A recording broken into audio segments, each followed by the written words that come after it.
La structure qu'a créée mon associé Valériane Bagrel. Equivalues, c'est la liaison entre cet animal puissant et immense, impressionnant et en même temps profondément sensible qu'est le cheval et l'être humain. C'est la rencontre entre l'être humain et le cheval, entre le coaching et l'apport que peut apporter l'expérience vécue auprès du cheval. Donc, pour l'avoir découvert moi-même avec Valériane et l'avoir vécu dans un premier temps, le cheval, c'est réellement un miroir. C'est ce que l'on entend lorsqu'on se renseigne sur l'équicoaching et c'est ce que j'ai vécu moi-même dans un premier temps. Le cheval, c'est un miroir. Ce qui signifie que si je lui dis quelque chose ou je lui demande quelque chose par ma gestuelle, mais que ma demande n'est pas claire, il ne va rien se passer parce que le cheval ne va pas comprendre. Donc, dans l'expérience que vous allez vivre avec le cheval, vous vous rendre compte de plein de vérités sur vous-même. Il y a des vraies prises de conscience. Est-ce que vous êtes quelqu'un de trop directif et donc trop autoritaire et vous n'êtes pas suivi? Est-ce que vous êtes peut-être pas assez directif, que vos demandes ne sont pas assez précises, pas assez encourageants ou trop doux? Il peut y avoir un certain nombre de caractéristiques dont vous allez prendre conscience et vous allez progresser énormément.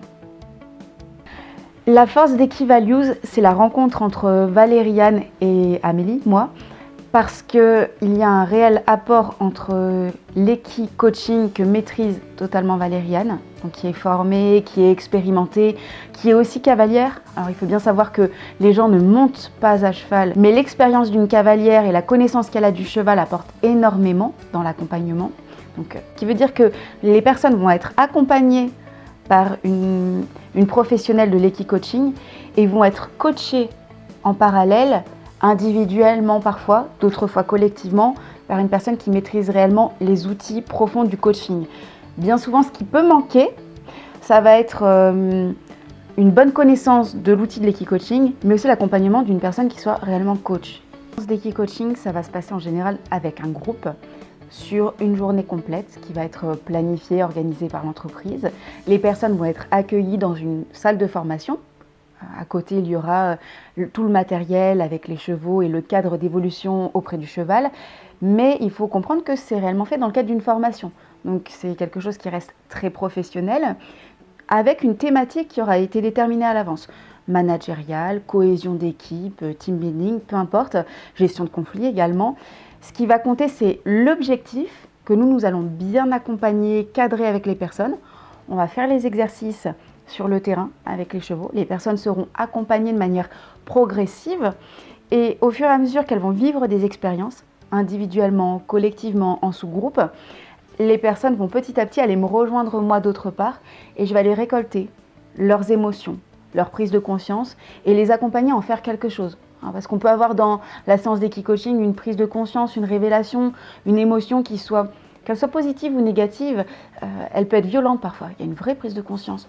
Je pensais avoir beaucoup de charisme et j'arrive pas à me faire écouter par un cheval, donc, par exemple. Donc je vais aller réfléchir, travailler là-dessus.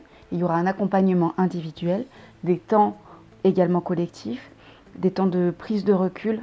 Tout est cadencé, c'est vraiment une journée hors du temps. Je pense que la formation, c'est un outil fabuleux, mais lorsqu'on franchit le cap d'une expérience comme l'équicoaching, on va encore plus loin. La formation, aussi originale soit-elle, ça reste de la formation. À partir du moment où on y met un outil, et plus qu'un outil ici, un animal comme le cheval, parce qu'on le vit de manière individuelle, on le vit en équipe, et cette expérience-là, elle est inoubliable. On ne peut pas oublier la rencontre avec un animal et le fait d'avoir voulu avoir une influence, vivre quelque chose avec lui et d'avoir été acteur de ce qui s'est passé. Ça, on ne l'oublie pas. Les personnes qui ont vécu l'équicoaching le disent, nous en témoignent. Il y a un avant, il y a un après. Ce n'est pas quelque chose qui a besoin d'être vécu de nombreuses fois comme peut l'être une formation sur une thématique ou sur certaines thématiques. On le vit une fois, voire deux si on a de la chance, mais on le vit une fois et ça reste gravé.